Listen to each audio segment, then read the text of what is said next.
Alright, first and foremost, I want to give all praises and glory unto Yahweh Bashim, Yahweh Shai, Bashim Haraka Kotash, the balance unto the apostles and the elders of great milestone that surely do well.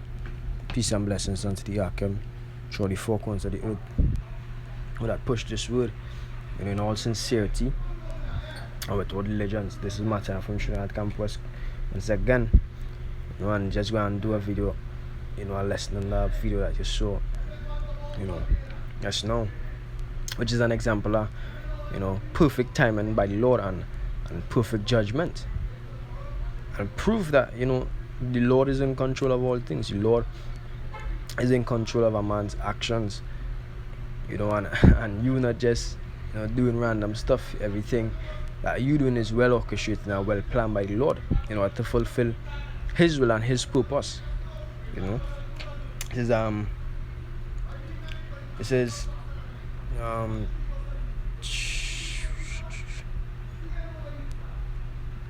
Jeremiah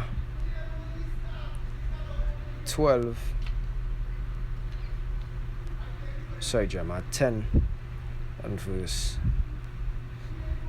23. It says, O Lord, O Yahweh, Bashim Yahweh Shai, I know that the way of man is not in himself. It is not in man that walketh to direct his steps. So the way that you see men, operating, they're not directing them steps. It's not in them. The Lord never put out in them to direct their steps. The Lord is the one with the remote control. Is the one that operating. Is the one in control at that person. It says, I know that the way of man is not in himself. Yeah, we might think about something. We might think about doing something, but the end result, or the end function that we just did, came from the Lord. So you might wake up one morning, or even going back as far as that, when you was a child, you might have plans, to become certain things, like some people might want to become doctors, lawyers, pilots, this engineer, nurse, wherever it may be, fire officer. But as time pass, you're not interested in that anymore, or you ain't able to achieve that anymore, due to your circumstances. Who orchestrated that? The Lord. The Lord has put them things, or these guide stones in a way, to direct you on the path that He wants you to go. For you to become what He wants you to become, not what you want yourself to become. No, because if it was so, then every man would be rich. Because most of these, or 99, or if not 100% of these people out here want to be rich. So if that was the case, then everybody would have been rich. But no, that is not the case. The Lord have His plan, and you going according to His plan. If He wants you to become a beggar, that is where you're gonna be. If you wanted to become a business owner, that is where you're gonna become.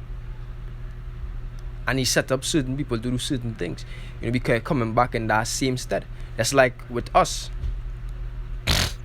When I was small, or when I was younger, I didn't think I would be, preaching out there on the streets. But guess what? That is what I'm doing now, because the Lord directing my steps, as well as you other people. When they tell Amos to stay out of the land and don't come and prophesy, guess what Amos said? Think it just now. Let me see if I can get it. Amos 7. Amos 7 verse, I said at 11, it says, For thus Amos said, Jeroboam shall die by the sword, and Israel shall surely be led away captive out of their own land. Also Amaziah said unto Amos, O thou seer, which the word seer meant prophet, go, flee thee away into the land of Judah, and there eat bread and prophesy there. But prophesy not again anymore at Bethel, for it is the king's chapel and it is the king's court. So they were basically free, running Amos from in the land of Israel and telling him, go in the land of Judah and prophesy there. But this is what Amos said.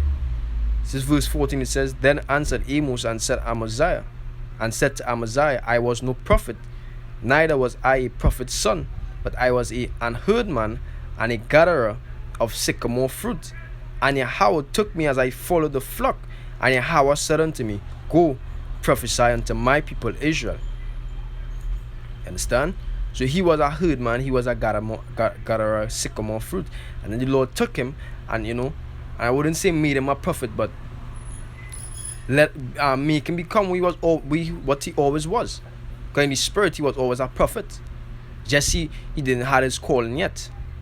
And the same with us, we had our calling at different times. But from the womb, we were prophets. In the spirit world, we were prophets. As the scripture says, the spirits are prophets, are subject unto the prophets. So if we were prophets back then, guess what, we're going to come back to be prophets now.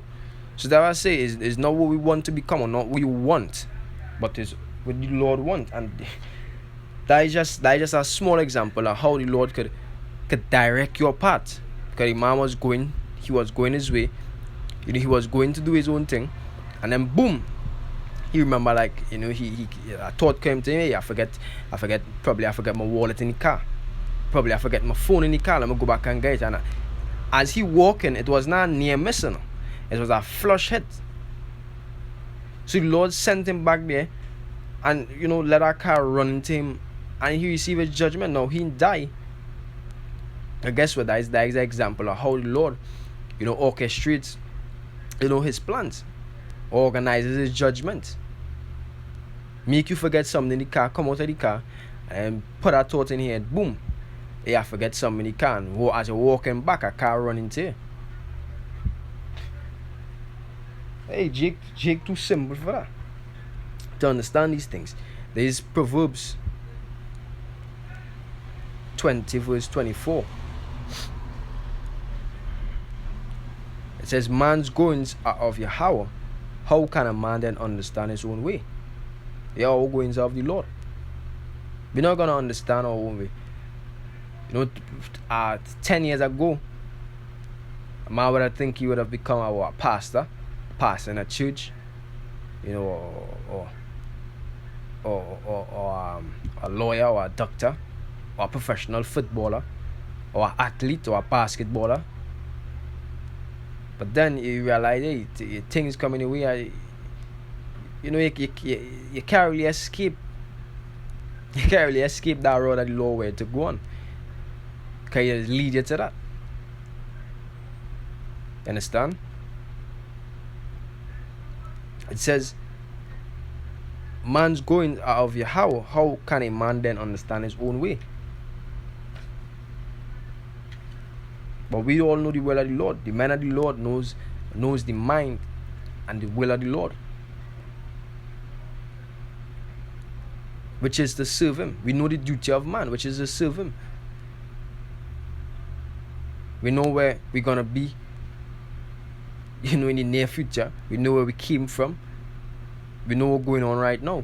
Because the Lord shed that light upon us. So we're not lost. But it had Jake's already actually thinking that 10 years from now, they're gonna be some rich guy, or some having a big house and a nice car and nice wives and children and these things. But you're going on out of yourself, you're going out of the Lord. When the Lord ready to bring judgment, He not gonna say, you know what, this man wanted to be rich, this man wanted to be poor, this man wanted this man wanted that. Let me let them achieve it first and then bring judgment. No. You're not gonna hold back the hands of the Lord. Just like that man there. He didn't know what was going to take place with him. But the Lord knew. The angels definitely knew. And he received his judgment. You understand? It's Sirach 33.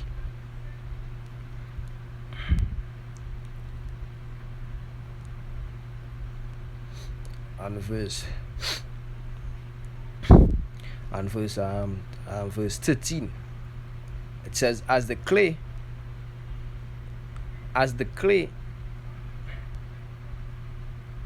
hey, you know what, let me read from verse 10. It says, and all men are from the ground, and Adam was created of earth.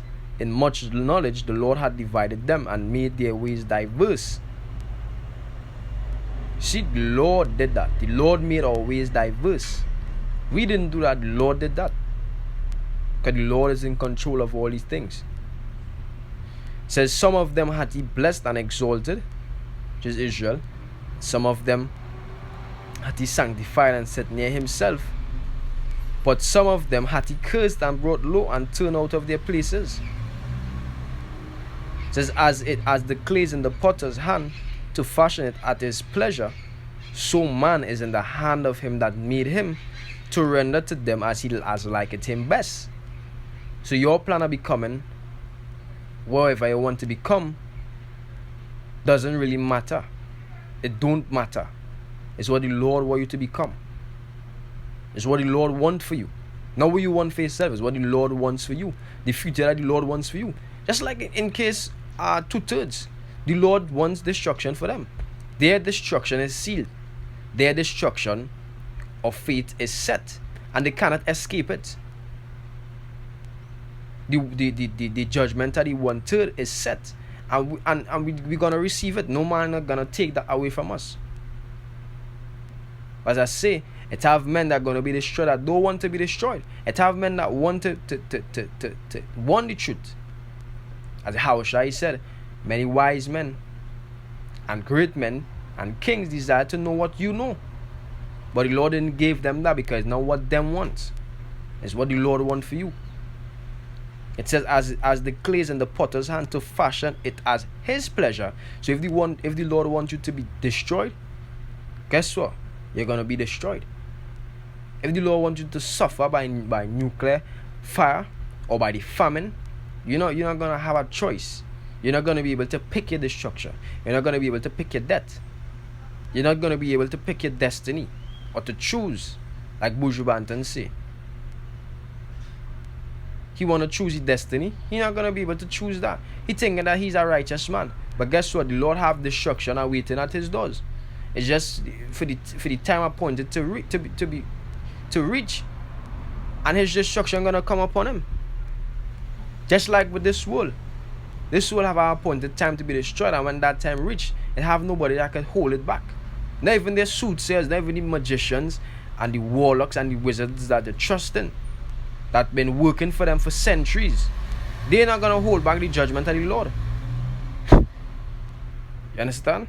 It says, so man is in the hand of him that made him. So we are like that in the hands of the Lord, as a clay in the potter's hand. If I have clay and I want to make it into a pot or a cup or a spoon or a plate, whatsoever I want to make it into, I will make it into. It's the same thing with us. We are the clay and the Lord is the potter. If the Lord wants to make a man, be a blasphemer or a mocker or a scorner, just so he's gonna be. It says, to render to them as like it him best. Whatsoever the Lord thinks best or wants best or thinks, he should make you as that way gonna be. But this video is just a real perfect illustration or example of how the Lord, directs your steps. These Proverbs, I'm going to bring this one and then our last piece up here. The Proverbs 21 and verse 1, it says, the king's heart is in the hand of Yahweh, as the rivers of water. He turneth it whithersoever he will. So the Lord could put on your mind to go right or to go left, to go up or to go down, to see danger and run or to see danger and stay. That is how we are in the hands of the Lord. It's Jeremiah 18 and verse 6. It says, outside of verse 5, it says, then the word of Yahweh came to me. So, you know what? Let me start at 2. It says, arise. Jeremiah 18:2 says, arise and go down to the potter's house, and there I will cause you to hear my words. Then I went down to the potter's house, and behold, he wrought a work on the wheels, and the vessel that he made of clay was mad in the hand of the potter. So he made it again another vessel as seemed good to the potter to make it. Then the word of Yahweh came to me, saying, O house of Israel, cannot I do with you as this potter? So he made a vessel of clay, but it was spoiled, it wasn't good. And then he made another vessel, and I know it seemed good to the potter to make it. So the Lord said, now, O house of Israel, cannot I, or cannot he that exists, Yahweh Ba'ashem Yahweh Shai, do with you as this potter? Saith Yahweh, behold, as the clay is in the hands, as the clay is in the potter's hands, so are ye in mine hand, O house of Israel. So whatsoever the Lord want to make of us, the Lord gonna make of us. That is why Isaiah said this. I think it's Isaiah 63 and verse 17. It says, O Yahweh, why hast thou made us to err from thy ways, and harden our hearts from thy fear? Return for thy servant's sake the tribes of thine inheritance. So the Lord say, Isaiah said, why hast thou made us to err from thy ways? You know, because it was written from before that we were gonna rebel against the Lord. So then, did we ultimately have the choice? No, we were. Lord did us that so that we would learn a lesson. We would learn evil and good, as the serpent tell Adam in the garden. It says, O Yahweh, why hast thou made us to err from thy ways, and harden our hearts from thy fear? Return for thy servant's sake the tribe of thine inheritance. And thine Lord poured our spirit back upon us, to fear him and to obey him. But he poured our spirit upon a few men, as the scripture says, a remnant, which means little in amount or little in number, or few. So with that, I want to give all praises, honor, and glory unto Yahweh Ba'ashem Yahweh Shai Ba'ashem Harakah Kodash. The balance unto the apostles and the elders of great millstone, taught us the truth. Peace and blessings unto the Akam through the four corners of this earth, that push this word in sincerity and in all diligence. And until next time, I want to say shalom.